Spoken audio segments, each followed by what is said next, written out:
Welcome to Mr. YouTube's Board Game University. This is my chance to teach a course on board games forever, which is my dream. And I don't actually do a lot of talking to myself, so I like just jabbering to other people. So this gives me kind of the feeling like I'm talking to other people. It's going to be in a live environment. There's going to be no edits. There's gonna be lots of scratching and body noises. But the cool thing about this thing that I've discovered is I can, like fly myself around here. I can make points with my face, which is pretty pretty great. All right. I think board games are really interesting. I think they're probably the predominant art form of my lifetime. I don't know. I think they're great. I also think that lots of times people don't talk about them in the way that they ought to be talked about. I think most of the time they get talked about as like toys or consumer objects, and I think they can do a lot of interesting things. If you're like Bernie DeKoven, you can say that they're exercises in agreement. They're ways of sitting down and agreeing to a common set of rules for it's a social contract. It's a cool social contract. Anyway, I'm not going to blather too much about that today. We're going to talk about 1714, the case of the Catalans, which is a game about the War of Spanish Succession. Now, no one can be mad at me because I don't know anything about history. I do, kind of, but I know some things about this, but I'll probably get a lot of stuff wrong. But for the point and for you to be interested in this and to, maybe potentially explore it and dive deeper into it than I'm going to here, this is I'll try to give you an overview. So for that, it's time for a PowerPoint presentation. So let's talk about the War of Spanish Succession. So here we go. I gotta load this up here. All right. So here we go. Full screen mode. All right. 1714, the case of the Catalans. I don't actually really the name. I wonder if it's like a translation thing. Anyway, we're gonna keep moving. All right. So in like 1700, this fool Charles II of Spain was the last of the Habsburg dynasty. King of Spain, as you can tell from this very generous rendering, dude had some serious inbreeding problems. Just Google Habsburg. The interesting thing about a lot of these conflicts is it's just kind of like a story about like class warfare and the elite here. And you get to see a lot of degenerate behavior when you read about this war. But anyway, he's, he dies without an heir because he dies at like 30 or something because he has like a million diseases. And he designates as his heir, or his heir was designated to be this guy, who is Philip V of Spain, who is the son or grandson, I think son of Louis XIV, the Sun King. Anyway, so what this means is that these guys also are not happy about this. We've got Joseph the First. I forget which. I think he's in the Holy Roman Empire. That might be wrong. Charles the Sixth. Both of these guys also have potential claims on Spain in this succession crisis. So they're going to fight a big war because here's like the geography, right? So we've got Spain down here. We've got France up here. And we've got all these other countries. These are actually the countries that you're going to play in the game. But as an overall sort of overview here, basically, should France inherit Spain through Philip, that's going to create this big power block in Europe. And if there's one thing Europeans hate, it's when, the balance of power gets messed with or something. I don't really understand all this balance of power stuff. Everybody's always talking to me about, we can't have one guy having all the stuff. But that's essentially the origins of this war. So basically, you get France and its allies, Bavaria and who else is on their team? Anyway, we'll go to that when I cover the game.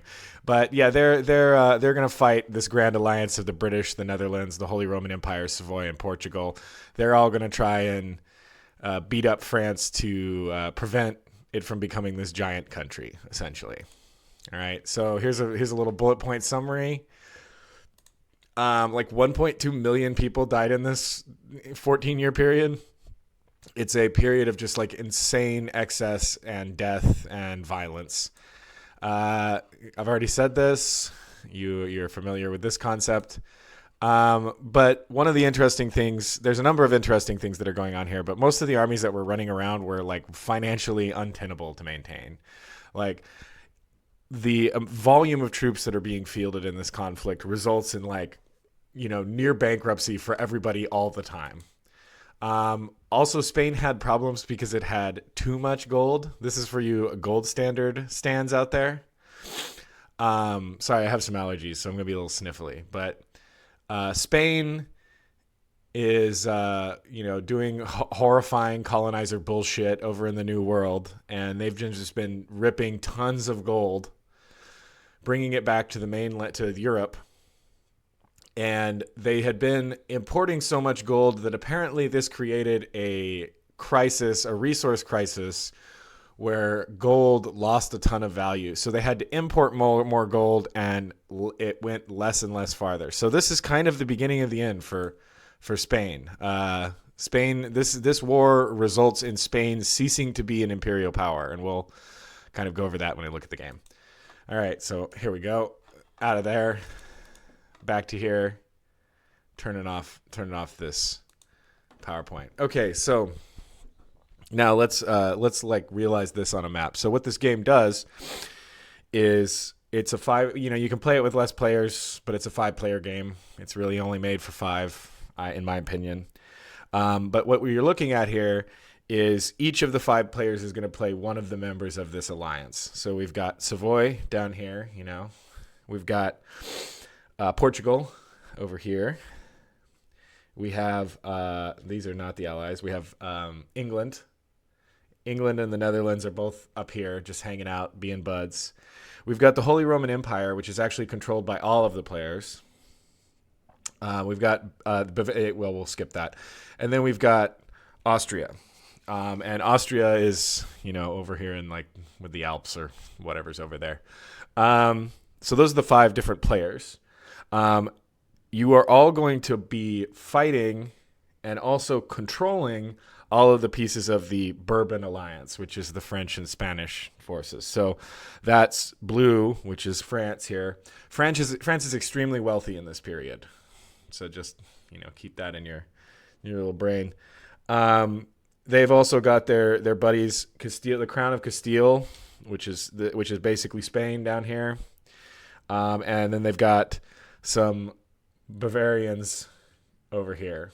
And they are, in the history of this war, all of these guys kind of show up. But one of the interesting things about this war, I've become interested because it's like, reading about periods of this time, it's like, it's a lot of people dying and a lot of territory shifts happening and then being unhappened. So, that's kind of like the history of this conflict. It's just stupid. It's stupid elites killing each other over stupid bullshit. But there's some interesting things that you get at playing with this kind of thing. So, I'm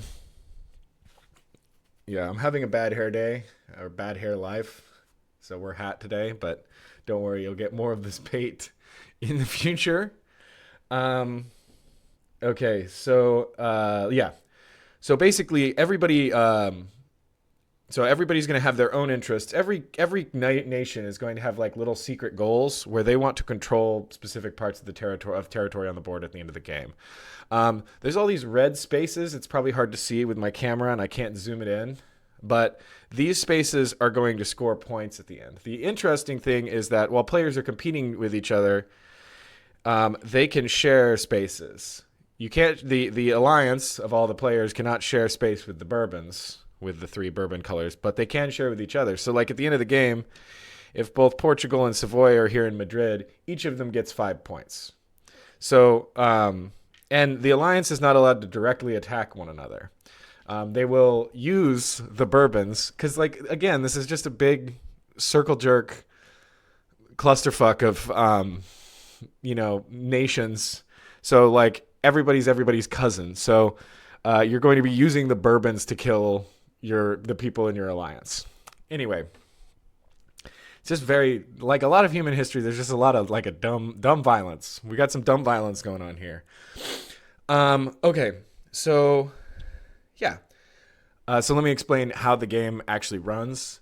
I'm not a big fan of what are called card-driven games. There's a lot of them that are very, very popular. Twilight Struggle is probably one of the more famous ones. This is roughly what could be described as a card-driven game, but the central mechanism of the game is at the beginning we have a random turn order. So it's going to go Portugal, Austria, Netherlands, Savoy, Britain. And you have this row of cards over here. So in this order, each player is going to select a card. Okay? Once everybody has selected a single card, starting with the top card and going down, we will resolve each card in turn. And the player who claimed the card gets to do what the card says. In addition, so you're going turn order is the order in which you play is very important in this game. So if you start at the top there, that player is going to go first, but then they go down to the bottom for the next round. So they get to pick last next round, but they got the first play this round. So, but if you go down here, you got first pick, and you'll also get first pick next time because maybe this card is something that you want. So these cards are all like very historically inflected, and they attempt to do things that occurred during this time. So they're like various personalities, they're various battles, they're various events. Jonathan Swift, Leibniz, all these guys show up talking about war. Now, so you've got all this, you've got these selections you can make here. So let's just go over like what kind of stuff is going to happen. So like, for instance, we've got Eugene of Savoy here. Is this just going to focus? I'm not great at angling. Eugene of Savoy, probably according to my Wikipedia research, interesting character, probably one of the best generals at the time of this conflict. He's obviously of Savoy, but Savoy doesn't have to be the one playing this card. So, because remember, typically anybody's going to be able to play any card. So what this does is when the player resolves it, they get to switch the order of two cards. And there's a bit more to this. There's a broad overview. First they have to take the card, and then the next turn they play it, blah, blah, blah. But this lets you swap cards around. So these cards are going to do things like move people around. They're going to give you money. This is your money. They're going to affect your desire to stay in this war. They're going to affect the board. They're going to move troops around. There's going to be attacks.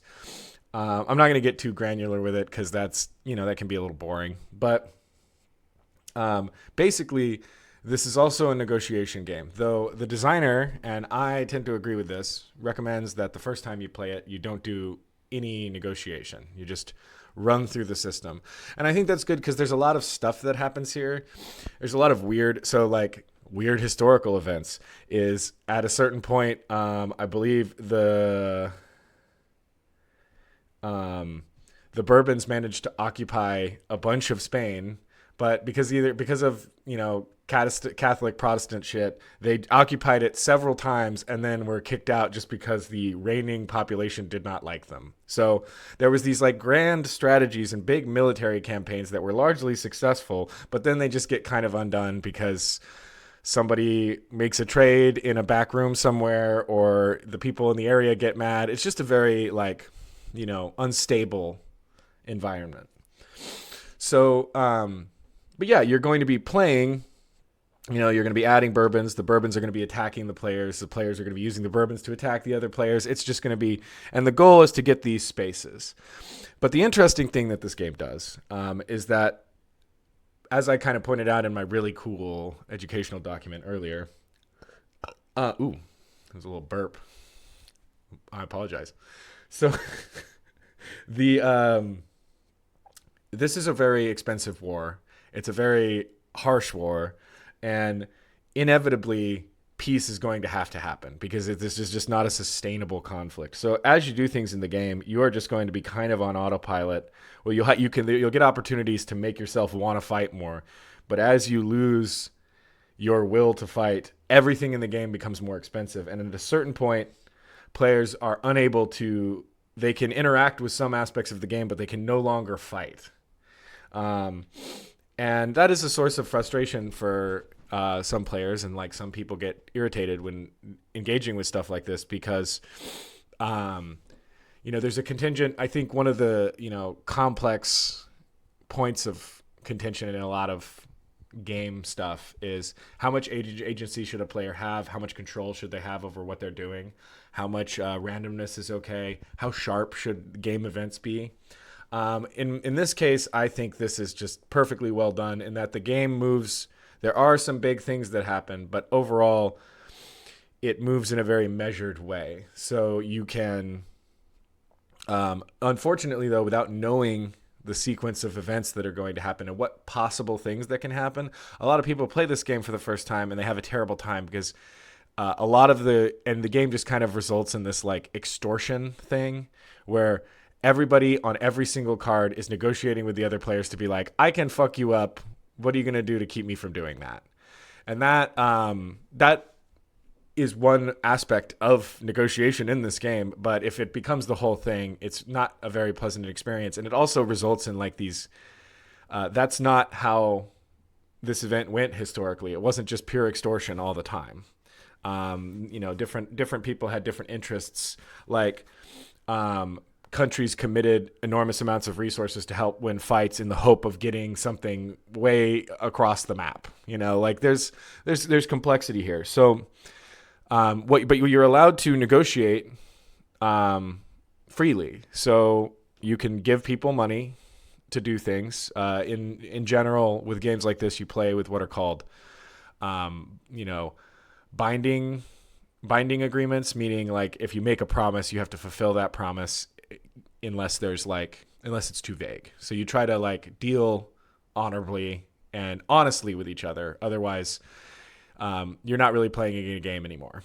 And I can say more about that in the future. But yeah, so generally that's what's going to be happening. The walls of Barcelona are going to be falling down. Bourbons might lose the war. There's all sorts of things that can happen. But yeah, it creates this interesting push and pull where everybody's ostensibly fighting this enemy, but the way that you win is by occupying territory. And so you're naturally going to come into the game requires you to have conflict with other players without being able to attack their pieces with your pieces. You have to use the sequence here to be clever. Yeah, so that's pretty cool, I think. What else was I going to talk about?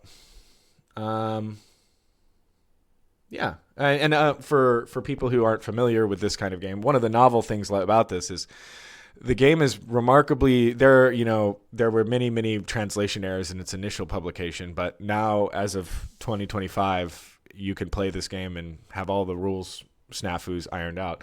But, there's all sorts of interesting things you can do. Like, you are not limited in your ability to move troops around. So if on Portugal's turn, if they've got the money, they can sail down to Gibraltar, they can march their way over here and have a little fight with somebody, or, yeah. So you can do some pretty creative things with this. One of the other unique things about the game is that with these card resolutions, you can resolve things in the order that you want. So lots of times you'll take a card, you'll execute its event, and you'll get to do one of these actions, but you're allowed to like freeform do things in whatever order that you want. So the game initially appears very restrictive, but players often don't realize that they can actually do more things than they're thinking they're able to do, which results in some cool stuff. But again, it's hard to do that. You have to kind of knock yourself out of the typical way of thinking about this stuff, because ultimately this game is about making peace and actual negotiation, which is to say, in order to win this game, you have to make marginally better agreement. It's like it's not like a predatory sales environment. It's more of an environment where it's like, well, we both want this stuff. Let's negotiate a method by which we can both kind of get a shittier version of what we want, but we don't end up just killing each other and somebody else winning because we can't agree.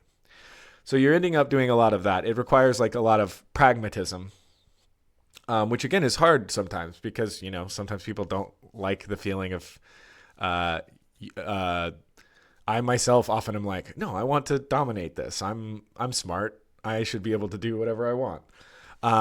Yeah. So that's that. Now, I wouldn't be a good, well, let me think if there's anything. Oh yeah. Here's a few other neat things. So like, for instance, the black cubes, that's the Holy Roman Empire. They're controlled by all of the allies. The interesting thing about them is they can be moved around, but at a certain point in the game, their king dies and they are no longer able to be controlled. Or their rules for control change. There's things like that happen. And over the course of the game, players are going to be negotiating concessions, which are basically cards that are going to give you points for specific territory. So certain territories are actually going to become more valuable as the game goes on for different players. So a big part of it is, and that's again why you have to like kind of go through it, because you don't actually know what the stakes are, which again is challenging. You can't just get that from like the first player from my dumbass teaching you or from reading the rules. It's you'd have to go through and you have to kind of simulate it a few times, which is cool. I think that's an interesting thing. I think a lot of board game culture is built around like purchasing these things and throwing them away because they're very easily solved, or like somebody didn't create a good puzzle. This is a very challenging puzzle. And I have great adoration for it. But let's go see what. So another thing I wanted to do was get into the geek buddies. I am a obsessive. I'll do a whole thing on Board Game Geek at some point, but it's the only good website on the internet anymore. But I have a whole bunch of little friends, both in real life and on the internet, that every time I look at a game, I get their little opinions and I log them. So let's just see what some of the things people had to say, because you don't want to just be raised of positivity. Let's see what the haters are saying. So let's turn my PowerPoint back on, because I've grabbed a few of these, and I'll give you a little context. And some of these, I'm not trying to make cartoon characters out of these people, but and sometimes I have to like edit their comments down a little bit, but I try to preserve what I think is the essential nature of what they're saying. And also sometimes they're just great. There wasn't that many great comments. Sometimes you get some really good ones, but let's just go through some of those. So here we go. So this is Nick Case, and he's a designer who I'll probably do a video about one of his games. He's a really interesting character, but from what I can tell, he's just like a very grumpy British man.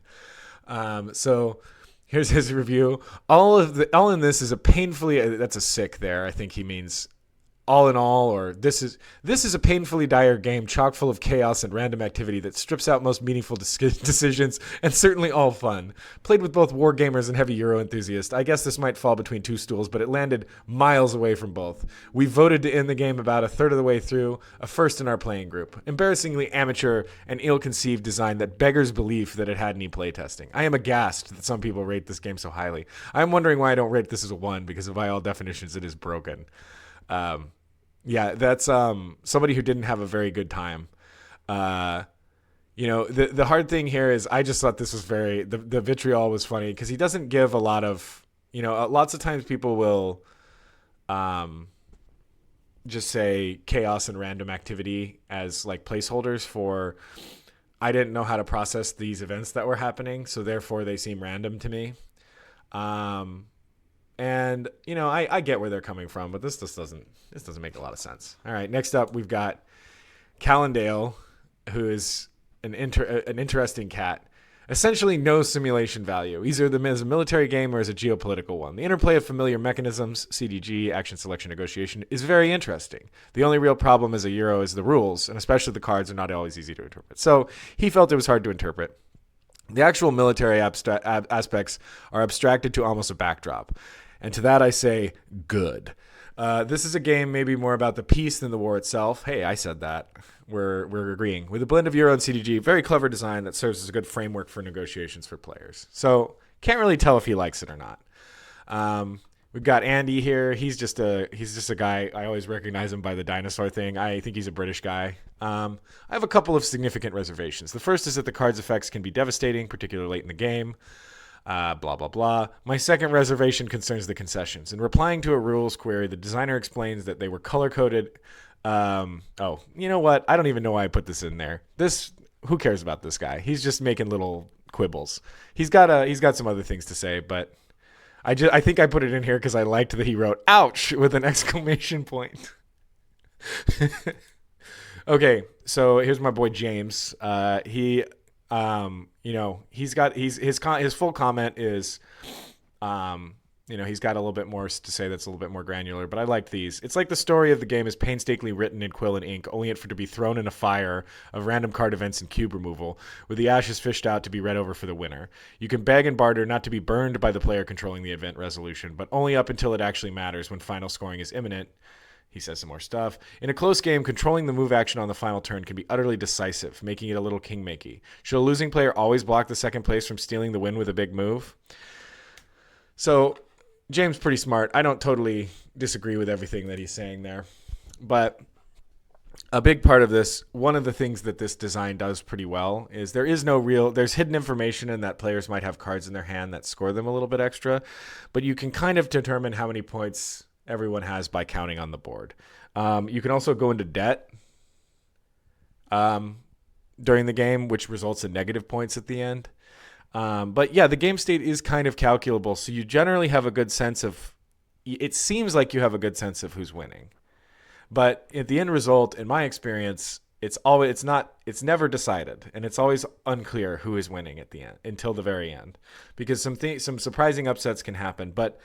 I think that's part of the nature of this conflict and like why, as a meta thing, the elite cast of oligarchs running things, bad news, just gross. 'Cause it's just chaos and death and violence. And, there's just this there's this feeling of futility when you play something like this because,